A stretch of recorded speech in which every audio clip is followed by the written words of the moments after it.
Why won't lawyers take mold cases? If you've ever known anybody that's lived in an apartment or a house and mold became a problem and they got sick from mold, you'll know that they probably called around to a whole bunch of law firms and nobody wanted to take their case. Well, why is that? Because mold cases are hard, that's why. There's a few things that are necessary in mold cases that are different from your typical personal injury cases that make them very difficult. So, in order to bring a mold case, the first thing that needs to happen is an industrial hygienist needs to go into the house or apartment, whatever it is, and do air testing in the breathable airspace. Because if there's mold inside of a wall, but it's locked in the wall and not in the breathable airspace, then people aren't breathing it. So it's important to get the testing in the breathable airspace and show that, hey, there is dangerous mold or some version of mold in the breathable airspace. It's going to be compared to the mold outside the front door because if the mold outside is the same as the mold inside, then it doesn't show that there's a mold problem in the house. It just shows that the door was open or the windows were opened. And so that's kind of considered normal. So in a best case scenario, if mold testing is done, it's usually done by an industrial hygienist. It'll show that there's elevated levels of certain types of mold in the breathable airspace. So the first part of the requirement is essentially satisfied. The second part is the really difficult part. And in the second part, there needs to be a expert who's usually a physician who would make the link between the mold in the breathable airspace going into the person and the person reacting to the mold in their body.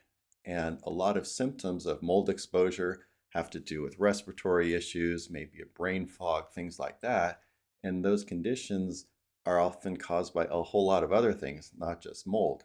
So it's difficult to find a normal family doctor that's going to say, hey, look, there was stachybotrys found in your air and it's in you, and your reaction to it is this, that, and the other thing.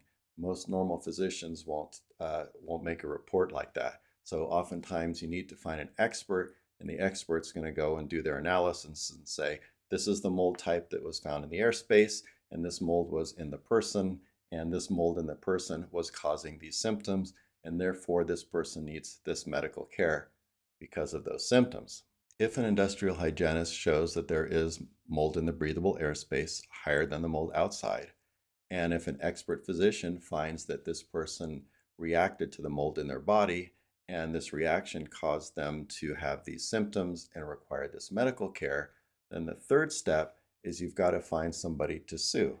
So if it's an apartment, you've got maybe landlords, maybe property managers. If it's a house, maybe the same thing. You're going to look for a entity or person that you can file a lawsuit against. Well, when you determine who that is, the next problem becomes insurance. Most insurance policies these days have specific exclusions for mold, mildew, things like that. And what that means is, unlike say, a car accident or garden variety case, insurance company is not going to pay money. So then what? Well, that means that the person you're suing actually has to reach into their own pocket and pay money on their own. And so you might think, oh, look, this is a huge property management company. They've got thousands of units of apartments and they've got money. And you're probably right. But are they going to want to pay? Because the problem with this is if mold becomes an issue in one unit, then other tenants might hear about it and they might want to bring mold claims too. And the apartment owner probably doesn't want that happening. So instead of just writing a big check right away, they're probably going to fight really hard. They might even take these things to trial. And then if you do win, then you got to go collect against the individual or the corporation because there's no insurance money to fund the claim. And so, because the experts are really expensive, because there is generally no insurance, and because it's probably going to be a big fight, unless the damages part is really, really large, it's very difficult to find a personal injury lawyer that's going to want to take these cases because they're only going to get paid if they win, and the amount of money they win is going to be based on the damages. So if they spend $100,000 to go to trial, they better hope that the damages are way over $100,000. And that makes these cases very difficult, and it makes it difficult to find a lawyer to take them.